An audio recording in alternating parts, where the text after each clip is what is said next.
It's all about the community, candid facts, local history, art and music, food, farming, and family. Let's cultivate a sense of belonging and talk about what's happened. Ooh, it's always Athens. Oh, dude, you need a theme song. Yeah, dude, we're live. All right. Yeah. No, Jon Slater from Casa, man. What's up? Hey, how's it going? Good. Happy to have you here. Yeah, happy to be here. That's a great intro, though. So you messaged me about that and said that you had like a little intro. I could push it into the beginning of this file. If you want to, I emailed it to your email. Oh, that's perfect. Yeah, okay. Yeah. My rough demo, of course. Okay, cool, Yeah. cool. But Jon Slater, so you mentioned you're trial run marketing coordinator for Casa. Yeah, so I'm the trial marketing coordinator for Casa Nueva. Sick. What's this Casa Nueva restaurant in Athens? Casa Nueva, yeah, right here in Athens, 6 West State Street. We're celebrating our 40th anniversary this year as a worker-owned co-op, so that's pretty exciting. Yeah, and I would love to hear more about what that means because I don't think there are a lot of those in Athens, right? So a worker-owned co-op, like you have to work there a certain amount of time, and then you kind of get into the would you explain how that works? Yeah, that's pretty accurate. So basically at Casa, you have to put in at least 1,000 hours, and then once you've done that, you can apply to become a worker-owner there. And you go through the worker-owner, excuse me, wow, we just had some tacos before this. Yeah, from Casa, shout out. In order to become a worker-owner, you have to go through this trial process where you write a letter of intent, like, hey, this is why I want to become a worker-owner, why I want to become part of Casa. And then that letter goes to the board of directors, and the board of directors will give you their vote of support if they think you're going to be a good worker-owner. And then you take that and you go to a member meeting. So once a month we have meetings with all of the worker-owners. And you kind of give that pitch again. Hey, this is why I want to become a worker-owner. You know, I'm really passionate about Casa Nueva. I think it's a big part of the community, and so then they vote, you know, yay or nay. We want you to become a worker owner, or we think you're not going to cut it. But fortunately for me, everyone said, yeah, we think it's going to be good. Cool. And I was the newest worker owner in about 4 years, so that was exciting. So how common, like how many people are in the ownership group now? Okay, so we have, I want to say about 16 worker owners right now out of almost 60 employees. Wow, that's a lot more than I thought. Yeah, we're a pretty sizable business. I mean, we have a lot of part-time employees. Yeah, like the nature of employing college students is, every 4 years some people are gonna leave. But I think we have a pretty good, we have a pretty good amount of people who don't. Our turnover is not as high as other places. I think people will stay for a couple of years. Yeah. And, figure it out there. So then how do you get out of it? Like you become a worker owner. Well, you become a worker owner and then you have to die. No, I'm just kidding. Yeah. Once you become a worker owner, you get out of it by just saying, hey, I want to retire from worker ownership. And it is basically the reverse process. You post a note like this, and then,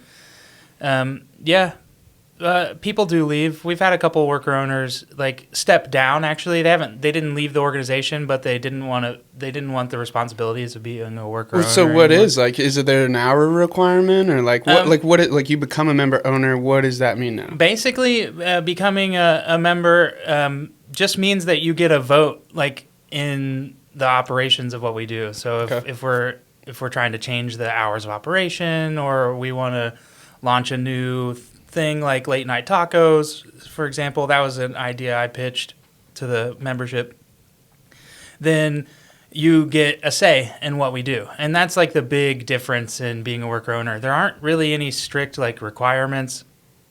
Like everyone's encouraged to participate as much as possible. And there are a bunch of meetings that we have. That's why we're closed on Tuesdays. Yeah. And so you can participate in those meetings not as a worker owner, but the Tuesday, any of the meetings. Cool. Like we have an operations meeting every other week where we talk about oh, we want to add more dining tables to this room, or we want to change the service in this way. So we make the kind of operational decisions in that meeting. Let's see, I run a marketing meeting maybe about once a month where people can come and they'd be like, hey, I've got this idea for a video, or I've got this idea. And basically the meetings are how we keep the place operating without a traditional management structure, you know? So that's interesting too. What about like the roles? So like once you become a member owner, it's like is it kind of like you just get in where you fit in? Like could you be a member owner that's like in the kitchen, another member owner that's a bartender? Like it doesn't really change like what you're doing if you're a member owner? Right. Just, I mean, correct. It doesn't intrinsically change like what you're doing. And a lot of people have specialized positions, like they work a lot in the kitchen or they bartend mostly.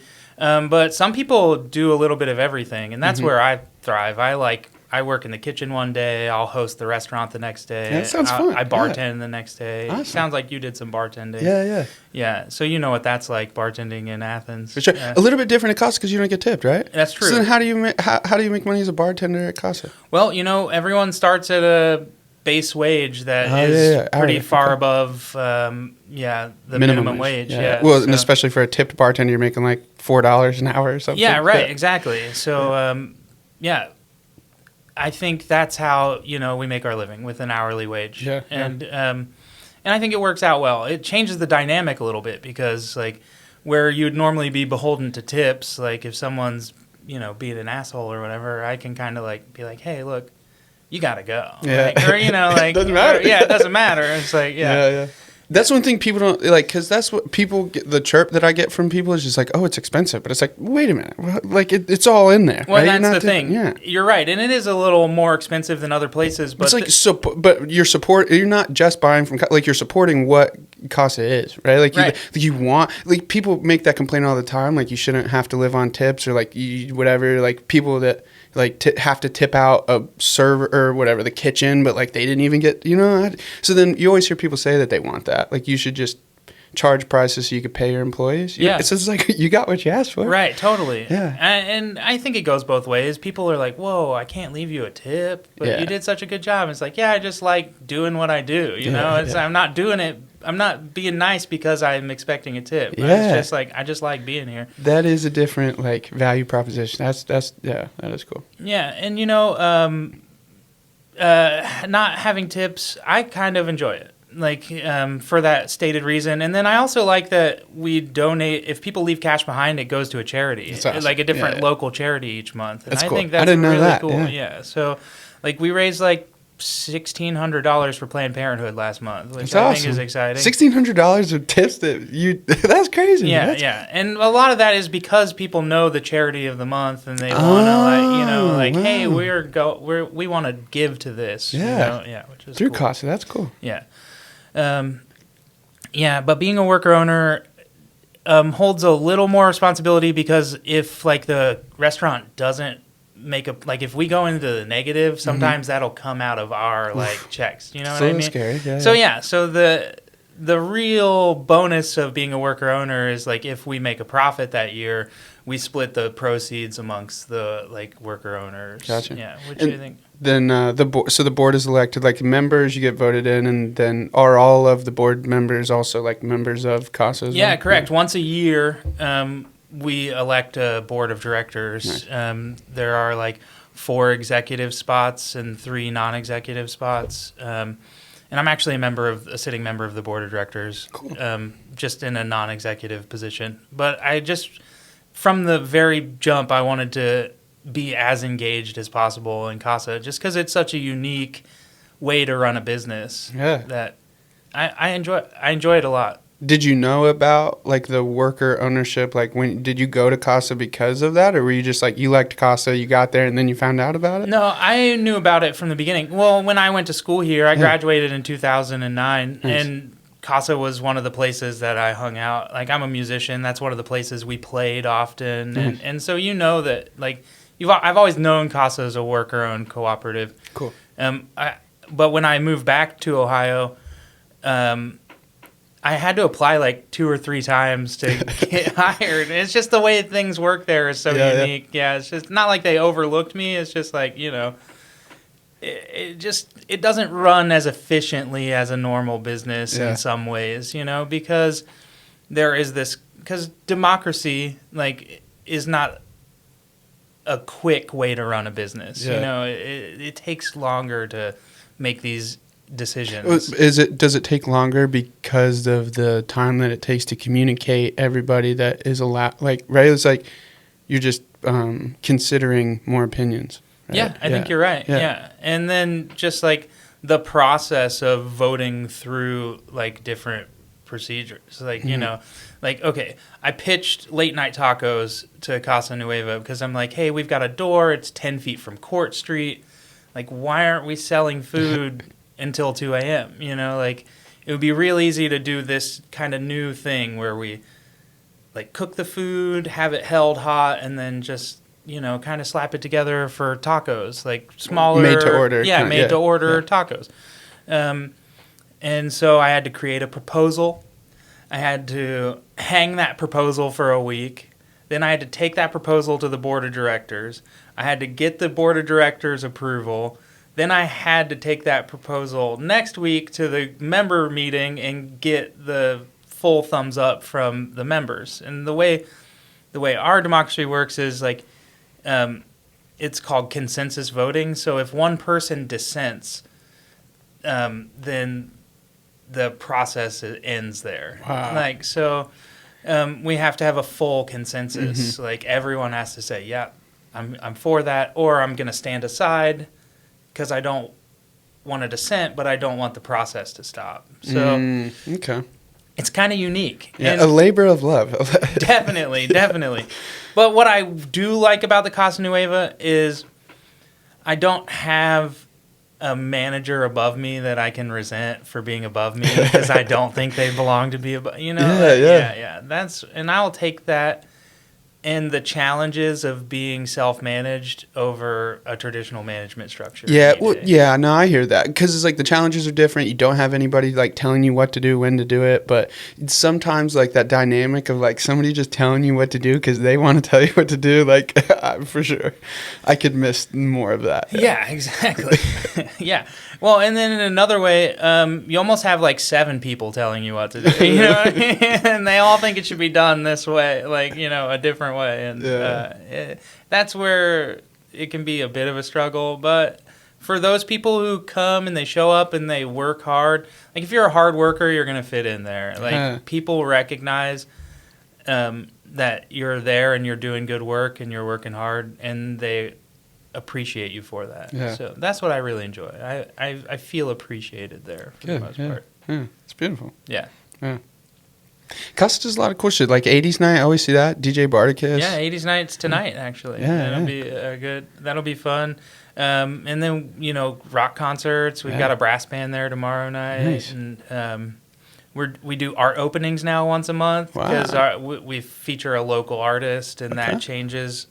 Like up month. On the stage? Like artwork up on the stage? Or no, like artwork all over our cantina. Yeah. Wow. It's kind of like doubles as an art gallery. And then, for the art opening, we'll have live music from 3 to 5. And usually the artist is there and you can meet them and they'll talk about their art and stuff. So that's pretty cool. It is, yeah. The guy who designed all the Brew Week flyers, Kevin, is the artist this month. So that'll be cool. Brew Week just started. Yeah, Brew Week today. Yeah. And one thing I wanted to pitch is it's our 40th anniversary this year, which is a huge deal. We're 40 years as a worker-owned co-op. And like you said, there aren't a lot of those here in Athens. But I actually don't even know of another one. Well, I think AceNet is a worker-owned cooperative. I'm sure I'll get corrected if I'm wrong. I'll hear that's about okay. that. You're allowed to make mistakes. Yeah, totally. No, AceNet was founded by one of the people who founded Casa Nueva. That's cool. Yeah. So is there like a day or a weekend or something? Well, we're throwing a big party in August. August 15th, 16th, and 17th. And we're going to have like food specials from we're going to pull old things from our menu, like our past menus, and we're going to have drink specials. Nice. We've got 20 years of bartenders who have been making their own drinks up. And so we've got this huge book of what I call legacy cocktails. That's and cool. We're Yeah. gonna do some of those. I hope a bunch of employees come back through. That would be so sick. That's kind of the idea. Yeah, Hopefully they do. And traditionally they have for our like anniversary Cool. parties and stuff. We're going to do live music on Saturday. During the day, we're going to do a showcase of musicians who are current employees or former employees, and that I'm going to perform in that. I'm looking forward to that. Nice.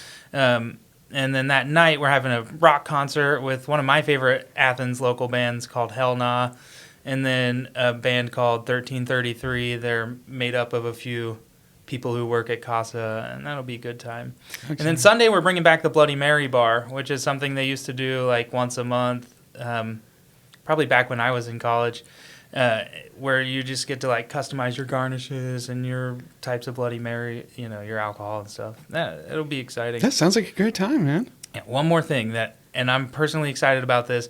We're doing a live viewing of this thing called the Casamentary. It was a documentary made by a worker owner in the early 90s. It's up on our YouTube channel, actually, so if you want to check it out. Yeah. It's pretty awesome. From my understanding, the worker owner who made it is like influenced by those mockumentaries from the 90s, like Spinal Tap and that kind of like... I'm not familiar. Oh, it's just like a comedy like style mockumentary. Gotcha. Like I could get what you're pointing It's at. a fake documentary about a fake band and like... But if you watch the Casamentary with those goggles on, like it's hilarious. The Casamentary. Yeah. That's a sick word.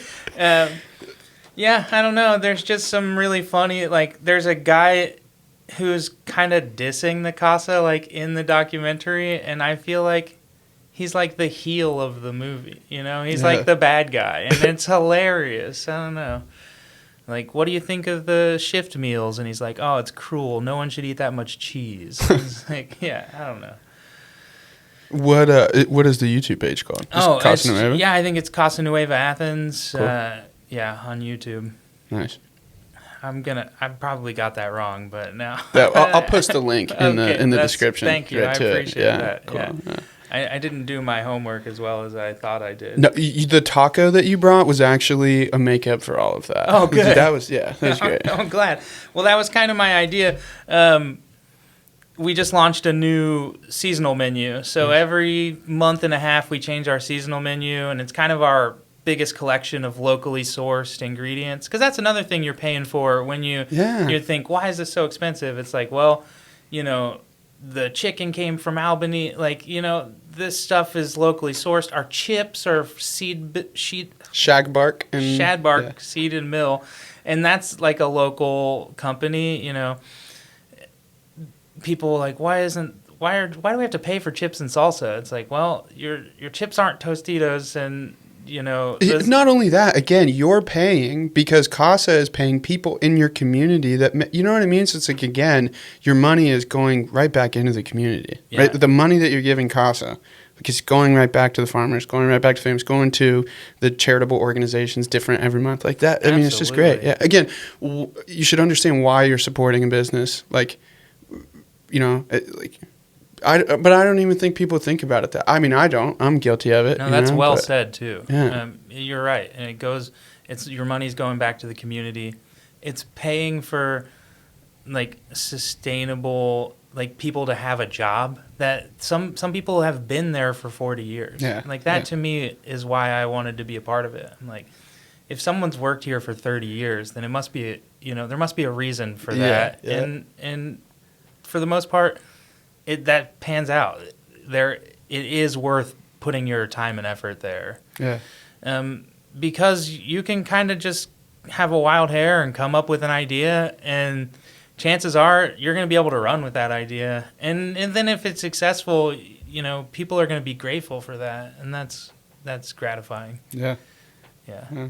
So what was your expectation like when you put your 1,000 hours and you become a member? Like, was it everything you ever dreamed it would be? Yes and no. I don't know. That's a really good question. Yeah. I enjoy the participating in the like big picture stuff. Yeah. And that's why I wanted to become a worker owner. Because like way before I even had 1,000 hours, I think I would work there for 3 months, and I started attending meetings. I started going to the board meeting, because anyone who works there can participate in any of the meetings. Yeah. And in fact, it's encouraged. Now, not a lot of people do it because, students don't have a lot of time, and a lot of people consider Tuesday their day off, because we're closed, and they don't want to come in on their day off. I totally get that. But for me, it was an opportunity to, help run the business or see what goes into the bigger picture stuff. And I really enjoy that. Yeah, everything takes more work than you think it does. It totally does. That's for sure. Even just having the beer lined up for Brew Week, there's 10 more steps than what you think there actually would be. Yeah. And then especially getting involved with the marketing, in another, I'm not a marketer. Yeah. I heard you say that on a past podcast. Yeah, it's so everything I've done, I'm self-taught. Yeah, which is really cool. It's I was how can I help the business the most? Well, we don't have a marketing coordinator right now. I'm good at sales. I was always taught that marketing is sales, but instead of one-on-one, it's one on a bunch of people. So I'm I could probably do this. Give me an opportunity to do it. And they're okay, go do it. Yeah, and I'm all right, shoot. I start YouTubing, how to market. Yeah, well, that's interesting. For an established brand, for Casa, right? I guess there are people in town that don't know what Casa is, but if you're around here, you know what Casa is, right? So what ways do you market outside of social media? Do you guys have radio ads and do you Facebook stuff? What ways are you advertising? Well, social media is a big part of it. Yeah. Much to my chagrin, I don't know. I have my own feelings about social media and its impact on society. Yeah. But I guess, as a business, I understand it's an important thing to have. It's how you network with. Yeah, just constantly being in front of them. Yeah. All the time. Totally. Yeah. We started doing YouTube advertisements, which was something that I wanted to do more of as the marketing coordinator. So in the last 2 years, I worked with one of our associates who was getting a degree. He's a videographer, and so we kind of made our own kitschy commercials. And one of the things we did was there used to be a Plus One pizza commercial on YouTube. I don't know if you've ever seen it. I remember Plus One. Yeah. But we did a spoof of the Plus One commercial because it was just so good. It was like an homage, We're we gotta. And it was pretty funny. And then we actually started paying Google Ads to promote that. Yeah, cool. People caught on right away. They're oh, this is hilarious. This spoof. Or, yeah. That's funny. That's one of the things, we used to do radio advertisement, and then I was I want to see some return on investment in that, and we weren't really seeing it. So how do you even know? How do you know what you're getting back off of a radio ad or some shit? That, in my opinion, is one of the hardest parts of doing marketing is there's understanding what the impact was of each different micro test or decision or route. Yeah. Totally, and there's not really a coherent way to gauge your return on investment. Yeah. That's why there's how did you hear about us? Exactly. Sometimes when you're going somewhere. Yeah. So I'm struggling through it. Yeah. I'm figuring it out as I go. This is one of the things where I was whoa, a local podcast about Athens. I need to get on that. That would be a good. That's something different. It's not social media. It's not YouTube. Recurring invite, by the way. If some board members wanted to come talk, or so you had some you the 40th or whatever. You have some big weekend to promote. Recurring invite. Bring all the Casa people through. Right on. Thanks. I appreciate that. Yeah. I would love to have Leslie Schaller on here. She is one of the founding members of Casa and has been there for 40 years. Wow. She also founded AceNet. So that's had a couple AceNet people on. Yeah, I heard that episode. That was pretty good. AceNet. Yeah, AceNet's great. We do our production there. So I worked at AceNet on Thursday, actually. Using their kitchens, the big kitchen? Yeah, you got it. We made our habanero salsa. So I chopped 70 pounds of onions, and we froze some rhubarb. What's cool about AceNet is that's where we can store. Well, that's why we can use local products all year round. You know what I mean? So like we're coming into harvest season and we're about to get an unimaginable amount of peppers from Cowdery Farms. And so for like a month down at AceNet, we're gonna wash and freeze peppers. So, and then we're gonna dice and pickle some of them. So we pickle peppers so we can use them all year long. So That's like cool. our jalapenos, our wax peppers, our poblanos, those are all peppers that we got locally that we pickled at the end of the year, and then we use them throughout the next year. That's wicked. Yeah. Who oversees like the recipes for that? Well, that's a great question. So, like, we have a series of people who. So the guy who, I don't want to use the word manages, but the guy who coordinates our food manufacturing division, his name's Al, and he's in charge of what we do down at AceNet, basically. And so he's kind of one of our contacts for local farmers. He goes to the auction, the produce CPA, auction. Chester Hill. Yeah. And he'll, the strawberries look really good. Let's get some strawberries. Nice. And I don't know, he probably works with our food, our menu development coordinator. We've got all these titles that are because again, if there's a role that's traditionally filled by a manager in another restaurant or like a head chef, like those are done by committees of people. So it's hard too because if everybody's responsible, nobody's responsible, which is kind of why the micro niche of like, this is exactly what you're responsible for. Like that, it does help that when it's just like, well, who's supposed to be? No, you're absolutely right. It's like, well, who is responsible for the recipes? Yeah, it's the menu development coordinator, and he does a great job. Nice. That's why we're able to rotate our seasonal menus every month and a half. Which is exciting too, I'm sure, like just, to be able to cook different things, not just, same thing all the time. And as someone who eats Casa every day, like I'm grateful for, like, the seasonal menu is my go-to because, it changes all the time. It revolves around what's seasonally available. Like, that's cool. Sourcing what's local and what's seasonally available like helps reduce our ecological impact. We're not paying to freight vegetables from across California. The country. Totally. Dude. Some of that stuff's unavoidable, like the 100 limes I juice every day as a bartender. Those have to come from somewhere that can grow limes. But we try to source as much locally as possible. Yeah. I think it would be interesting. Well, just like hearing this more, like that's the shit you got to advertise, dude. Like the shit that differentiates. Like not every business in Athens is doing that. That's really what I love to hear. Yeah, I think you're right. I think just what makes us different. That's like a big deal. And that goes back to locally sourcing. Donating to the community, like being a part of a community. I mean, we've been a restaurant in Athens for 40 years, and we wouldn't still be here if it weren't for the community, I think. And to go back to what you said, I think most people, if you're from here, know about us, but I think the big people we're trying to market to are students. It takes, like, I see people who are graduating, and they just learned about us, like their fourth year being here, and it's like, dang, how do I do a better job of like getting them out of J-Bar, getting them out of Crystal? No doubt.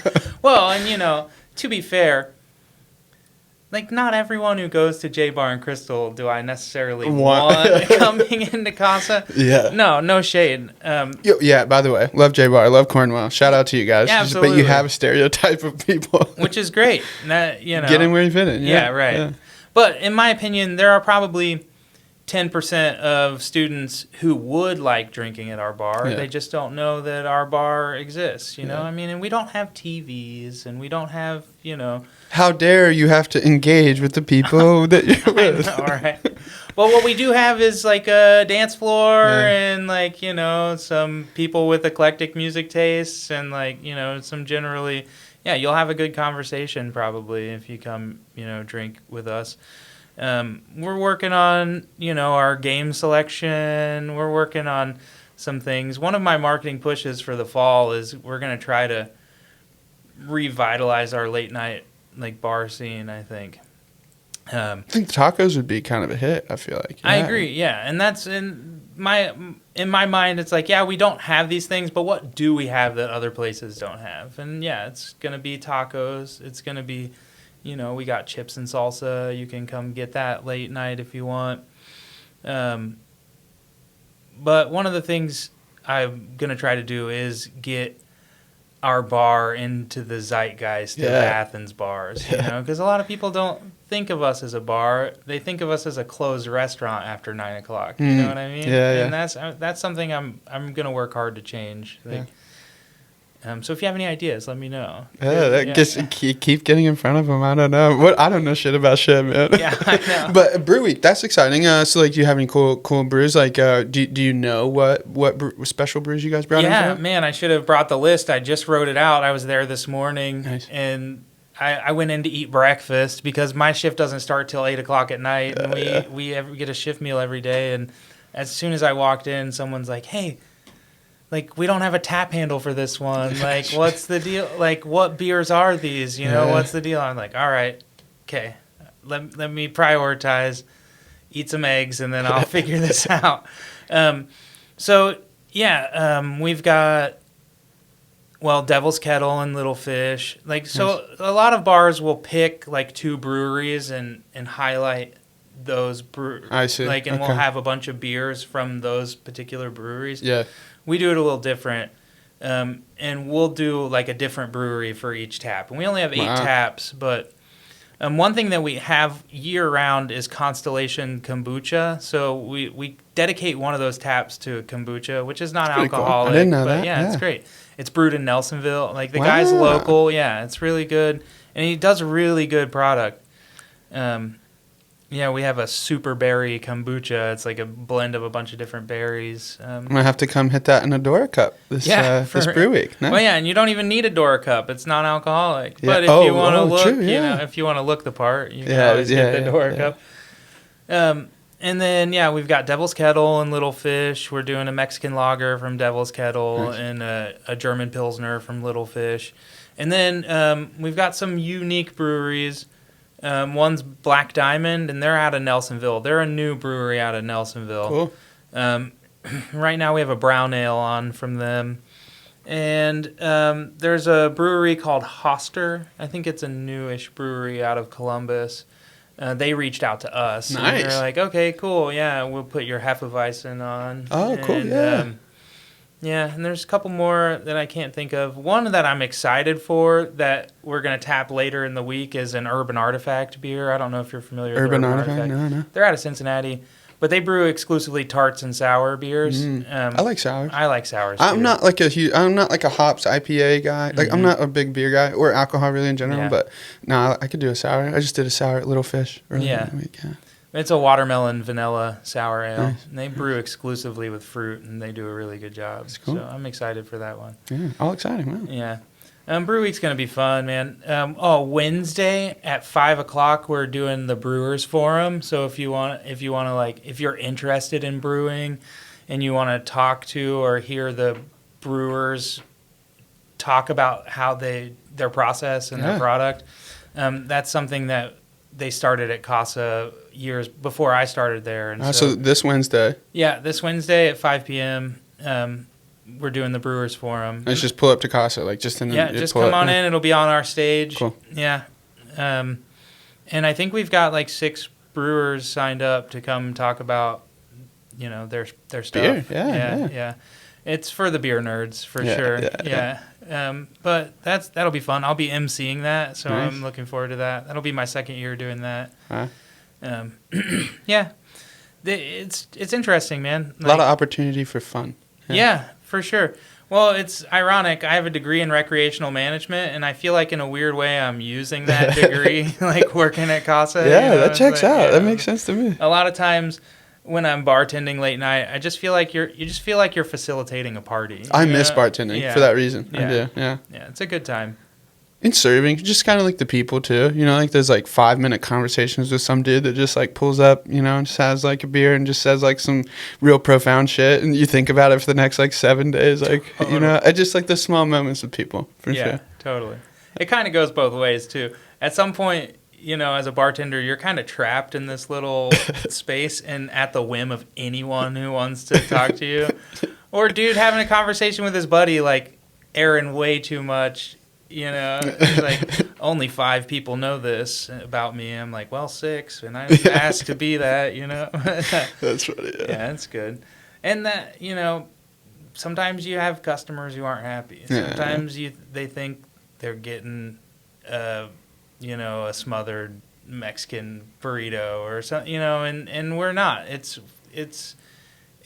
a Mexican-inspired Appalachian cuisine, and it's not like what you think of as Mexican food necessarily. Yeah. And that's okay, right? Yeah, totally. That's okay. It's great, unless you wanted steak and you're really upset about Yeah. But then that's when like being a worker-owned co-op comes into play, because it's like I'll step up and I'll be like, hey, what's the issue?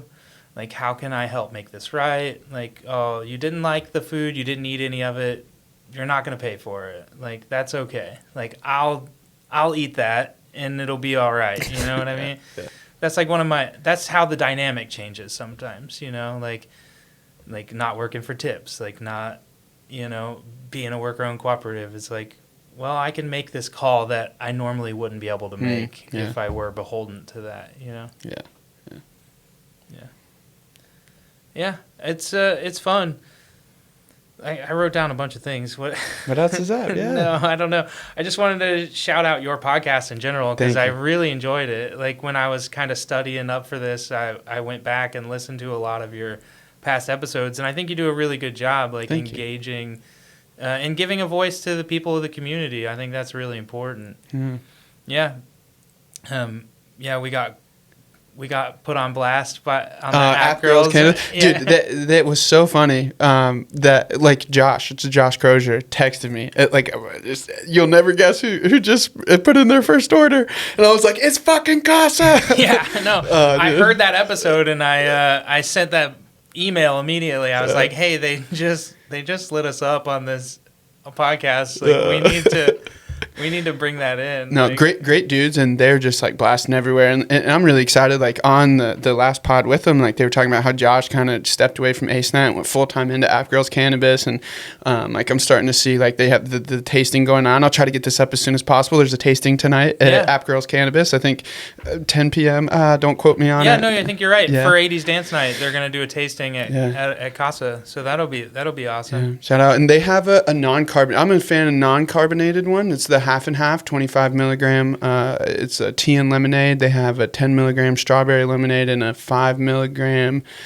Oh gosh, something else. Black cherry. Maybe the black cherry is a 10 or something. Yeah. We just brought in their 25 milligram black cherry because. Oh yeah, cool. That's like, we've got a bunch of 10s and 5s. And until we work through some of those, like we just wanted something for the stoners, the people who want to, or if you want to share it with like 4 of your friends, you can all catch a little buzz, that way. Wicked. No, thank you for supporting them. I appreciate you hearing that and going, let's fix that. Like, shout absolutely. Out to you. Yeah. I mean, and shout out to App Girls. Yeah, it's good. They do a great job. I've had their flower that you can buy at Silver Serpent. Oh, really? Like for a while I was on that. I was like, this is really good. It's grown in Meigs County. It's got its own, it's got its own reputation. Yeah. Wicked. Yeah, the other thing I wrote down was some of our suppliers, but I already listed off a few of them. So actually I hit them all that I wrote down. No, that's great. Yeah. What's next? Well, shit, man. I mean, if you, like, we could tail it into like it sounded like you had a lot of interesting things to talk about. We could also just cut this Casa one and like have a Jon Slater episode later, you know. But like your experience just in Athens, I think it would be cool. Like, so you grew up around Lancaster, and like we could just go like 10 you know. No, that's fine. Whatever you want. I'm here to talk, man. Yeah, me too. Cool. I enjoy this. So you grew up in Lancaster. You came to school here. Like, what was the reason that you came back to Athens? Like you mentioned, you were kind of like a couple different states. Oh yeah, man. Well, the reason I came back to Athens was the community. Straight up, like I knew that this was a place that you would be welcome for whoever you are. Yeah. And I was working in southern Utah. For the nation's largest animal sanctuary. Mm. It's called Best Friends Animal Society. And then the pandemic hit, and things got wonky, it got weird, and I think they were offering voluntary severance packages. So anyone who's ready to leave or trying to relocate, like, we'll pay you to do that. And that was really cool. And at that point, I wanted to be in a community and not in a like isolated area. And I knew this community had like values to mine, and so. Did you know anybody still in the area? Not really. Huh? I mean, my family still lives in Lancaster, so I was reachable. Yeah, right. Yeah, and friends in Columbus and Louisville and like areas nearby. Bunch of big cities, like kind of all around us. You're like 2.5, 3 hours from like a shit ton of them. Absolutely. Pittsburgh, Cleveland, Columbus is an hour away. Yeah. Oh yeah, man, and that's like living in California. I gained a lot of perspective. Like, that's not that far. I used to commute 2 hours to get to work. Or like I have family out there, and they'll drive 4 hours for like a weekend trip. Like, they're gonna come back the same day. You're gonna drive for 8 hours in one day, and like they're just like, we're going to Newport. What do you mean? Yeah, like, everything's so spread out. Yeah, it's just like So, that's a big part of why I came back, and now I live here. I'm like growing roots for the first time in my life, I think, and I'm happy. I'm happy that it's here. That's a beautiful thing. Yeah. You said you're in a band. Yeah. Well, yeah. I'm a singer, songwriter. That's my passion. Yeah. I am in a band. We're working on a name. We were formerly Snail Satan, but one of our songwriters moved to Pittsburgh, and so we're working it out. Yeah. But we're going to have to pick one soon because we got some shows coming up. Cool, man. Yeah. And that's my big passion. I started university here as a vocal education major and didn't want to lose the heart of it, so I had to switch majors, because, studying the thing that you love kind of sometimes drains the passion out of it. Mistaking immigration or tourism for immigration, it's like something that I was a little bit nervous about this podcast like that too, if I just enjoy talking to people, but if I tried to make it a business, like, would it ruin the fun, like suck the fun out of it? Still fun. Thank God. Fun? Yeah, good, thank good, God. good. Yeah. Well, and it seems like you're having some success with it anyway. What is success? I think totally. I think just like really success is like getting people in the room, pressing record. Like, what happens after it's gonna, Well, and I think success is enjoying it too. Yeah, I agree. I mean? Yeah, it's like, what is success is a good point. Yeah. So that's a little bit about me. Yeah. Cool. No, I played football like yourself growing up. I mean, that's what you do, I think, in Ohio. When you're growing up. That never really panned out for me, but same. Once I got into marching band, I knew that music was the trajectory I wanted to put my life on. So that was fun. That's cool. That's cool that you like the Casa bands too. Like, you guys like put Casa bands together, like play at Casa. Like, that's pretty cool. Oh, it's great. When I started there, it kind of revitalized not revitalize my passion for music, but it's like, oh, now I work with a bunch of artists. I work with a bunch of musicians. I work with a bunch of weirdos. It's a lot of fun. And it's interesting to be steeped in that environment. You know, it's inspirational in a way. Yeah. Yeah. See, again, that's what makes Casa special, man. That's Right? awesome. Donkey's got like a bar, or I mean a donkey like band. That's like similar to us. Cool. Yeah. Yeah, and they do an open stage, and we do an open stage. Yeah. Like there's one like every day of the week. There's an open mic now, but we've been doing it since the '90s. So I'd like to say that we've got the longest running open mic. But yeah, every Wednesday night at 8 p.m. our open stage starts. Nice. So are there any other like weekly things? So you have the 8 p.m. open mic night on Wednesday. Every other Thursday, we're doing a music trivia now. So Nice. they play like 10 seconds of a song, and you got to tell us what the song is or who the artist is, and that's pretty fun. Yeah, I think that's how you get students there. Yeah, I think you're right. Yeah. I think that, and like maybe making ourselves a space for more organizations. Like, like, hey, like, you don't have to buy a full course meal to like hang out in our restaurant. Yeah. Just like we used to be known as Athens Living Room. And I think that's because, back in the day at the cantina, you could come in and you could push 4 tables together and hang out with 15 of your friends and just kind of take over this area for like 4 hours if you wanted to, like play some Risk or whatever. And I think that we need to get back in the mind of people that you can just come and hang out. It's a safe place to hang out. Absolutely. And, Athens Living Room. Yeah. So the 40th anniversary coming up, August, you said 15, 16, 17? Yeah, that's right. Yeah. Friday, Saturday, and Sunday. Support. Oh, one thing I do ask is like, how can the community support what Casa's got going on? The obvious answer is like you could come to Casa and buy food and buy drinks. Like, how else can they support what you've got going on at Casa? Yeah, that's a really good question. And yeah, I mean, the simplest answer is just come eat, tell your friends, like that goes a long way. Like I feel like word of mouth goes a lot further than, printed media. For sure. Or whatever, Couldn't agree more. Yeah. Yeah. I don't know. Come check out like our dance nights or concerts and stuff. Like one of the segments that I feel like we have room for improvement is alcohol sales. So that's like, we infuse our own like liquors. That's one of the things we do. So we used to have all these jars behind the bar that were, steeping alcohols, and now we still do that, but behind the scenes a little bit. Yeah. I think that's pretty good. I'm not a big drinker myself. That's what's been interesting about seeing the THC and CBD like drink movement popping up is now, there's a whole new segment that's developing. More accessibility to like sure. a greater number of people, for sure. Yeah. And non-alcoholic for that matter. Yeah. We now have like 8 or 10 non-alcoholic drinks, and that's like, that was not a segment Pre-COVID. prior to COVID. Yeah, right? And now we sell more non-alcoholic drinks than we do like bottles and cans almost. Wow. Yeah, Wow. like I don't know. Yeah.